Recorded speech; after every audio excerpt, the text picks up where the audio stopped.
간절함이 기적을 부른다. 이렇게 간절함이 은혜와 기적의 통로라는 제목으로 말씀을 전하려고 합니다. 궁즉통이라는 말이 있어요. 궁즉통. 이게 주역에 나온다는데 제가 확인을 안 했어요. 궁하면 통한다 하는 얘기인데요. 무슨 일을 이루려고 하면 궁해야 한다 하는 거예요. 궁이라는 게 좀 단어가 옛날 말이잖아요. 한문이고. 그래서 요즘 표현으로 하면 무슨 일이든지 이루고자 하면 간절한 마음이 있어야 된다 하는 거예요. 간절함이. 여러분, 성공과 실패 차이도 능력과 기술 이런 차이가 아니라 간절함의 차이라고 하잖아요. 그래서 제가 이 간절함에 대해서 책도 찾아보고 뭐 기사도 보고 여러 가지를 찾는 중에 재미있는 사자성어가 하나 있더라고요. 저도 새롭게 배운 단어입니다. 사석위호라는 표현이에요. 한문 사자성어인데 사는 쏘다 하는 거예요. 화살 쏘다. 석은 돌이고요. 위는 된다, 이다, 뭐 하다 이런 뜻인데 그 뒤에 마지막은 호랑이에요. 그 유래가 참 재밌어서 소개 한번 해드리려고 해요. 이 사마천의 사기에 보면 중국에 보면 이광이라고 하는 장군이 있었는데 화살을 잘 쏘는 분이랬대요. 그래서 아주 명중하고 잘 쏘는 무장인데 어느 날 이렇게 사냥을 하기 위해서 높은 산에 갔는데 호랑이를 만났다. 갑자기 앞에 호랑이가 탁 나타난 거예요. 이분은 워낙 화살을 잘 쏘니까 자기가 살아남으려면 어떻게 해야 돼요? 정신을 바짝 차리고 호랑이를 단방에 명중을 시켜야 자기가 살아남을 수 있는 거예요. 그래서 워낙에 평소에도 화살을 잘 쏘니까 아주 집중해서 정조준해서 화살을 탁 해서 호랑이를 탁 맞췄어요. 그런데 호랑이가 쓰러지거나 도망을 가거나 뭐 해야 될 거 아닙니까? 달려들든지. 근데 그 자리에서 가만히 있는 거예요. 호랑이가. 분명히 맞았거든요. 그래서 한참 있다가 이제 벌벌 떨면서 갔지요. 가서 보니까 웬걸 호랑이가 아니고 호랑이처럼 생긴 큰 바위가 앞에 있는 거예요. 그런데 더 놀란 것은 호랑이 만날 때보다 더 놀랐어요. 그 화살이 바위를 뚫고 들어가 버린 거예요. 이상하다. 그래서 이 화살이 바위를 뚫을 리가 없잖아요. 그래서 제자리로 다시 돌아가 가지고 정신을 차리고 화살을 정조준한 다음에 짱 쐈습니다. 들어갈게요, 튕겨 나갈게요. 그때 살았습니까? 어떻게 잘 아십니까? 다시 가가지고 또 한 번 정신을 바짝 차리고 정조준을 해서 화살을 있는 힘을 다해서 쫙 쏘았는데요. 안 되는 거예요. 왜 그럴까요? 뭔 차이예요? 아까는요, 호랑이인 줄 알고 쐈거든요. 안 쏘면 내가 죽거든요. 죽을 힘을 다해서 아주 간절한 마음으로 쫙 쐈더니 그 바위를 뚫었네요. 이제는 내가 아무리 마음을 고쳐 먹어도 저놈은 호랑이가 아니고 바위요. 시간도 여유가 있고 해서 아무리 해도 쏜들 아까 상태가 안 되는 거죠. 차이는 간절함의 차이였어요. 그래서요, 이 사석위호라는 게 그 말이 탄생한 거예요. 무슨 일을 하든지 간절한 마음으로 해야 이룰 수 있다 하는 뜻으로 통용하는 단어이기도 합니다. 여러분, 간절함을 잃어버리면 사람은 늙어간다 그래요. 저도 요즘 자꾸 늙어가서 고민이에요. 무릎도 삐그덕거리고 허리도 뚜닥뚜닥거리고 이렇게 뭘 먹어도 기운도 안 나고 진짜 고민이에요, 정말로. 그래서 요즘 막 이렇게 온갖 짓을 다 하는데 육신이 늙은 게 문제가 아니고, 제가 이 설교를 준비하면서 사람이 간절한 마음을 잃어버리면 늙어간다. 꼭 저보고 하는 말 같아. 요즘 무엇을 해도 간절함이 사라지지 않았는가, 그런 생각을 해요. 옛날에 뭐 밤낮 주야를, 저는 지금 새로 오신 이분들 보면 내가 도전을 받아요. 30대니까 간절한 마음도 있을 것 같아. 막 열정도 있을 것 같아. 제가 부러워. 그런데 항상 쳐다보면서 아이고 부럽다. 이분들은 모르죠. 저는 저분들의 간절한 마음도 보이고, 내가 그것을 놓쳐버리고 늙어가고 있지 않은가, 이미 늙은이가 되지 않았을까 하는 생각이 들어요. 우리가 일상생활하는 살아가는 삶이면 그래도 뭐 어쩔 것입니까? 늙어가는데. 믿음 생활이 어때요? 마찬가지이지 않겠습니까? 어떤 사람은 그리스도인으로 살아간다고 하는 것은 간절함으로 살아간다 이렇게 얘기를 하기도 해요. 저는 우리 모두가 믿음 생활을 할 때 계시록에 나오는 라오디게아 그 교회처럼 차지도 덥지도 않아서 미지근해서 책망받는 그런 믿음 생활이 아니라 사슴이 갈급한 마음으로 시냇물을 찾는 것처럼 간절한 마음으로 하나님을 찾을 때 우리 믿음 생활 가운데 기적도 나타나고 은혜가 충만한 우리 모두의 믿음 생활이 되기를 간절히 소망합니다. 오늘 말씀도요, 이렇게 한 간절한 마음을 가진 한 여인이 하나님을 만났을 때 그 장면을 소개하는 말씀이잖아요. 예수님께서 두로와 시돈 지방에 갔을 때 한 여인이 나타나서 아주 나를 불쌍히 여겨달라 하고 아주 애타는 마음으로 주님을 찾지 않습니까? 자기 딸이 귀신이 들려서 아프다는 거죠. 딸 좀 고쳐달라고 하는 간청을 하는 그런 여인을 만나는 장면입니다. 세상 사람들이 그 여인을 다 무시하고 천시하고 박대할 그 시대적 배경, 당시에는 유대인들이 이방인 사람들을 개처럼 돼지처럼 그렇게 묘사했잖아요. 그 당시에 여성들은 또한 더 했지요. 그렇게 이렇게 사람 취급도 받지 않을 당시에 어떻게 이 여성이 예수님을 만나서 기적 같은 인생을 살았을까, 이런 차원에서 오늘 말씀을 같이 읽어볼 수 있겠습니다. 우선은 하나님께서는 우리들의 간절한 마음에 은혜를 주시는 줄로 믿습니다. 그냥 마음 아니에요. 간절함에, 그 간절함을 보시고 간절함에 기적을 베풀어 주시죠. 오늘 27절 말씀에 보면 여자가 이르되 주여 올소이다마는 개들도 주인의 상에서 떨어지는 부스러기를 먹나이다 하지요. 예수님께서 이 여성을 만난 지방이 한번 생각해 볼 필요가 있습니다. 두로와 시돈이라고 하는 것은 한마디로 하면 이방 지역이다는 거예요. 여러분 잘 아시다시피 우상을 섬기는 대표적인 이스라엘 왕비들 중에 아합이라는 왕이 있었잖아요. 그 부인이 이세벨인데 이세벨의 고향이에요, 이곳이.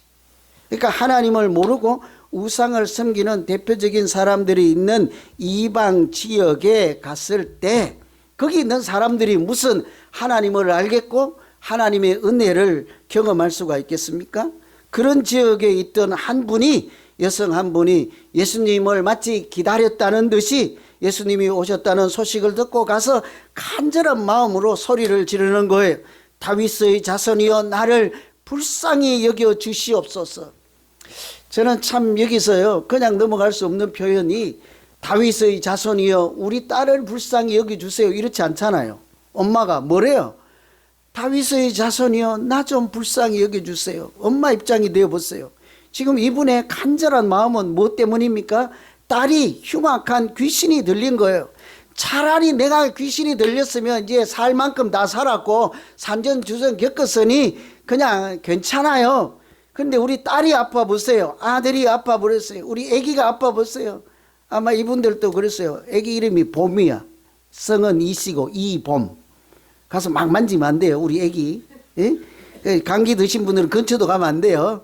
근데 아기가 아파 보세요. 그 엄마의 마음은 말할 수가 없거든. 그러니 그런 딸을 둔 나를 하나님 불쌍히 여겨 주시옵소서. 내가 아플 때보다 어머니의 간절함은 100배나 더 할 거예요. 그런데 웬걸요? 예수님께서 평소와 달랐습니다. 들은 척도 안 해요. 못 들었는지 아무 대꾸도 하지 않으니까 제자들이 옆에서 보고 있다가 아이고 우리 선생님 이제 기도 좀 멀어졌나 하고 싶었던지 가서 그냥 우리가 시끄러우니까 돌려보낼까요 하니까 그때서야 한마디 하죠. 뭐래요? 나는 잃어버린 이스라엘의 양들 이외에 다른 데로 보냄을 받지 않았도다. 그 여자가 그 소리를 다 들었을 거 아니에요. 이스라엘의 이런 양들에게 왜 다른 데로 보내지 않았다. 그런 얘기를 들으며 이 자기를 무시하고 관심도 두지 않고 외면하는 모습을 봤습니다. 안 되나 보다. 이제 다 틀렸나 보다. 그러면 그렇지 저분도 이스라엘의 왕으로 왔고 우리 같은 이방인들에게 무슨 은혜를 주시라, 내 꿈이 컸도다 하고 물러설 법도 한데 이 여자가 물러서지 않잖아요. 이번에는 더 가까이 와서 넙죽 절을 하면서 주여 저를 도와주시옵소서. 삼세판이에요. 여러분, 무엇을 하든지 삼세판은 하셔야 됩니다. 얼른 물러서지 않고 포기하지 않았습니다. 그런데도 이번에는요, 예수님께서 한수를 듣더네요. 예수님도 가끔 좀 이상할 때가 있어요. 그죠? 제가 예수님은 아니지만 이상할 때 있더라도 양해하세요. 뭐라고 하지 마세요. 좀 한마디 실수하면 그점 막 이렇게 막 기회는 요때다 하고 그냥 막 벌떼처럼 그러지 마세요. 다 뜻이 있을 거 아니에요. 예수님이 주여 불쌍히 여겨주세요, 나를 도와주세요 하는데 이번에는 자녀들의 떡을 개에게는 줄 수 없다 그러는 거예요. 제가 볼 때는 이 여자분이 다 알아들었을 거예요. 당시에는 개는요, 이방 사람들, 특히 믿지 않는 사람들, 남자 여자 따지지 않고 이방인 사람들을 선민이라고 하고 택함 받은 백성이라고 하는 이스라엘 사람들이 저들을 개나 돼지처럼 그렇게 여겼잖아요. 특히 여자들, 아이들은 더 천대를 받았다고요. 그러니까 자녀들의 떡을 개에게 줄 수 없다 하는 말을 이 여자도 얼른 알아듣죠. 개는 자기 같은 사람들, 자녀들은 하나님의 자녀, 하나님의 백성, 택함 받은 이스라엘 사람들이라고 하는 것을 금방 알지요. 그럼에도 불구하고 이 여자는 물러서지 않았습니다. 도대체 물러날 기세가 없어요. 왜 그럴까요? 왜 이렇게 여러 차례 거절을 당하고 자존심 구겨지는데 안 물러서죠? 간절함이 있기 때문에요.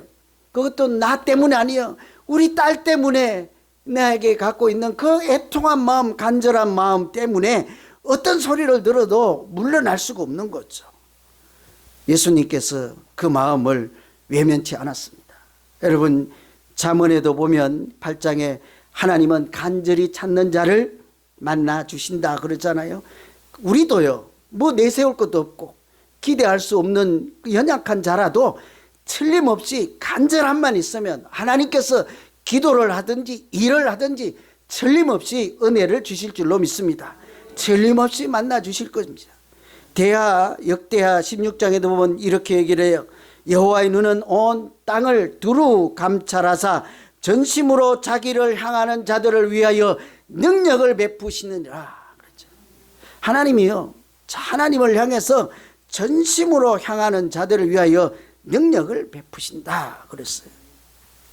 제가 이렇게 간절히 찾는 자를 하나님께서 정말로 능력을 베푸시고 죽은 자도 다시 살려주실까 의구심이 생겨서 성경을 통째로 이렇게 한번 생각을 해보니까 저는 제일 먼저 생각난 사람이 히스기야 왕이었어요. 여러분, 히스기야 왕이 이렇게 열심으로 일을 하다가 중병이 걸렸잖아요. 왕으로 있다가 중병이 걸렸는데 그러면 하나님이 살려줘야 될 텐데 당시에 선지자였던 이사야를 보내서 뭐라고 하는 거 하니 너는 다 살았다, 죽는다 이렇게 얘기를 한다고요. 아파 죽겠는데 선지자를 통해, 선지자는 하나님의 말씀을 전해주는 사람입니다. 하나님께서 말씀하시기를 이번에는 당신은 죽는다고 했나이다 이렇게 얘기를 해주는 거, 경고의 말씀인 거죠. 그랬으면 우리는 어때요? 하나님께서 여기까지다 하면 거기까지잖아요. 하나님이 끝이다 하면 그것이 전부인 거예요. 모세도 이스라엘 백성을 이끌고 애굽에 나와서 가나안 땅으로 갈 때 마지막에 모압 평지에서 하나님이 너는 여기까지라 하니까 눈앞에 가나안 땅을 두고도 거기서 이제 자기 물러설 자리를 알고 그 자리에서 물러나고 여호수아에게 바톤을 넘겨주잖아요.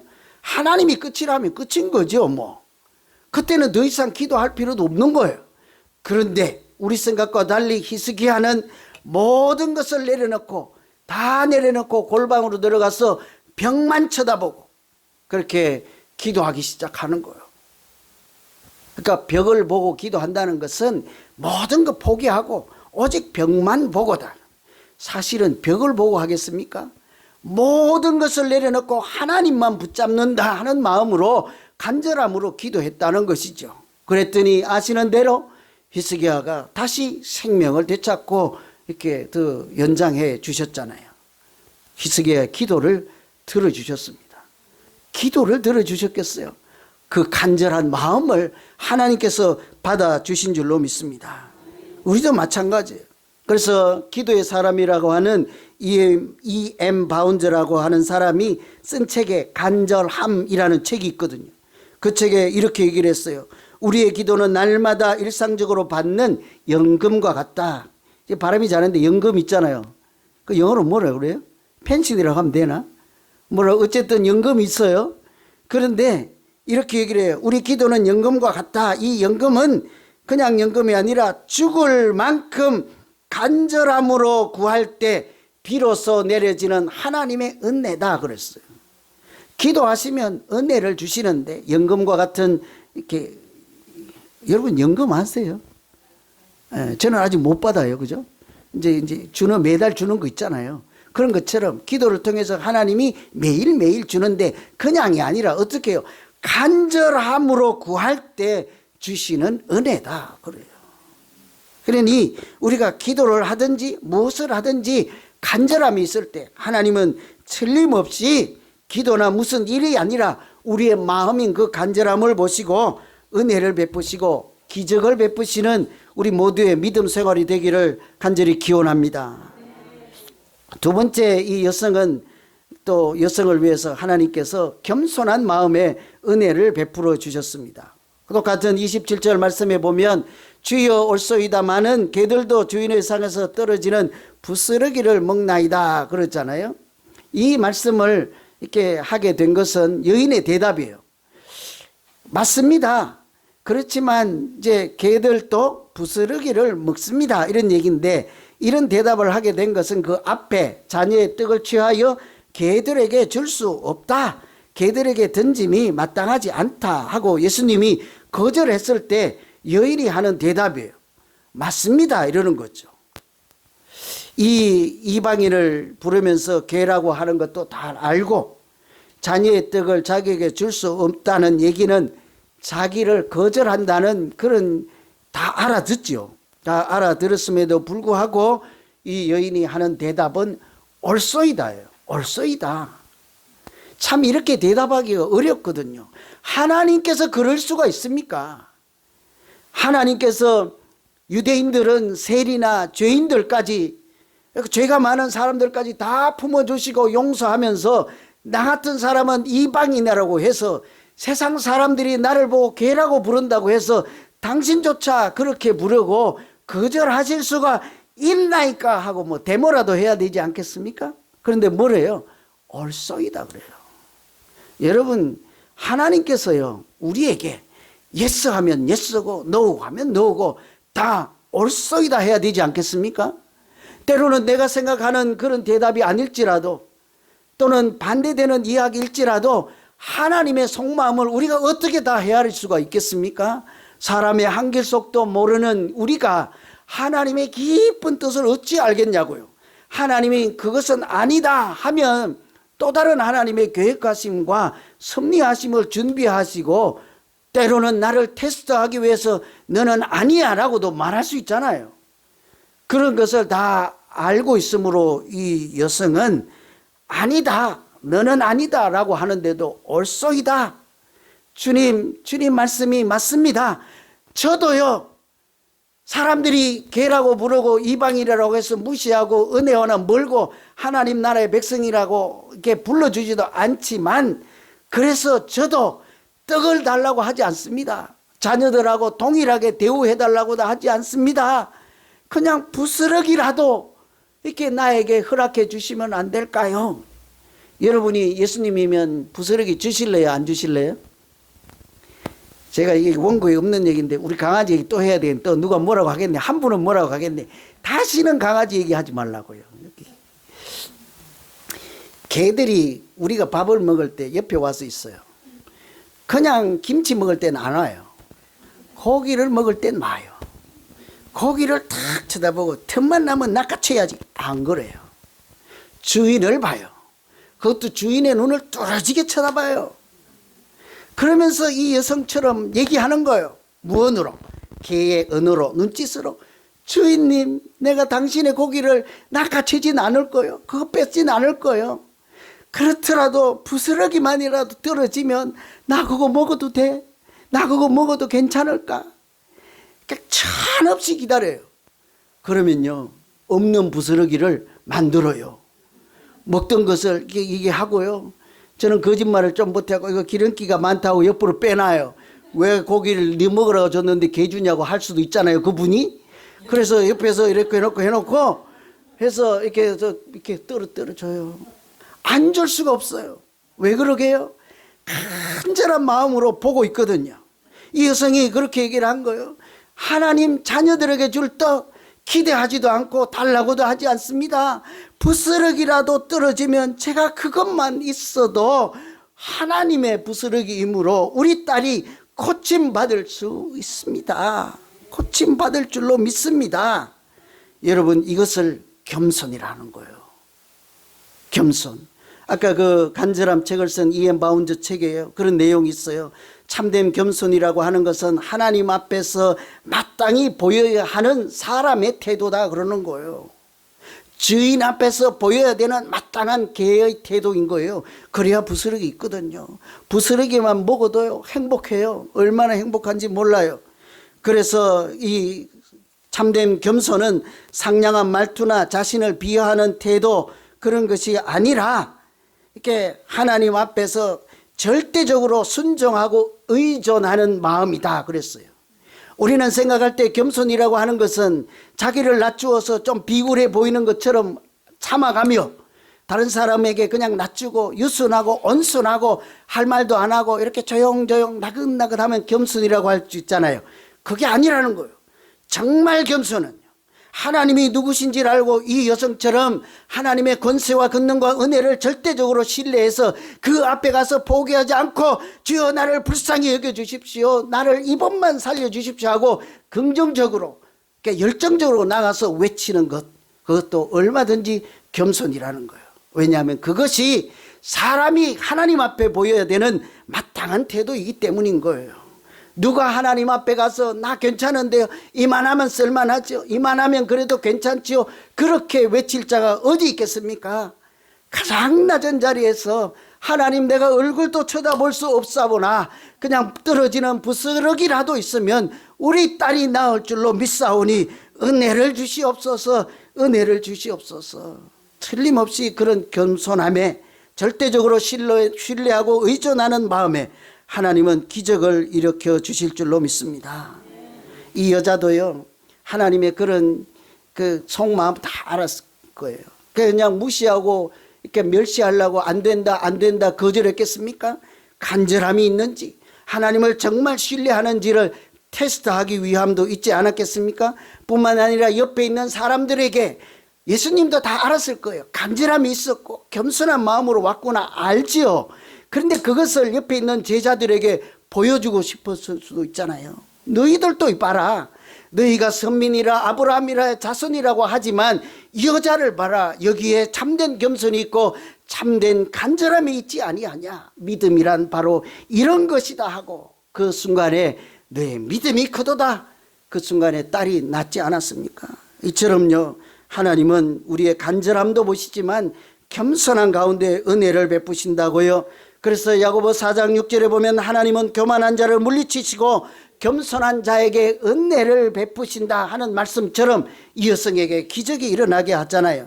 거기뿐만 아니에요. 미가서에도 보면 여호와께서 너에게 구하는 것은 오직 정의를 행하며 인자를 사랑하며 겸손히 하나님과 함께 행하는 것이 아니냐. 하나님께서 우리에게 구하는 것은요, 간절함뿐만 아니라 겸손함인 줄로 믿습니다. 제가요, 우리가 어떻게 이런 겸손하고 간절함으로 은혜를 체험할까, 뭐 여러 이야기를 찾아도 별 내용이 없어요. 밤새 찾아도 없더라고요. 그래서 마지막에 이런 일화가 있어서 한번 소개해 드리려고 해요.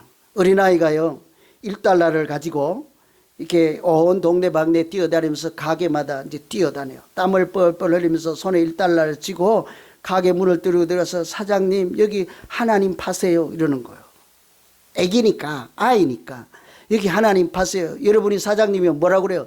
예끼 이놈, 장난치냐, 아니면 뭐 장사 방해된다고 나가라 시끄럽다 이러잖아요. 그래서 또 다른 가게 가고 사장님 여기 하나님 파세요.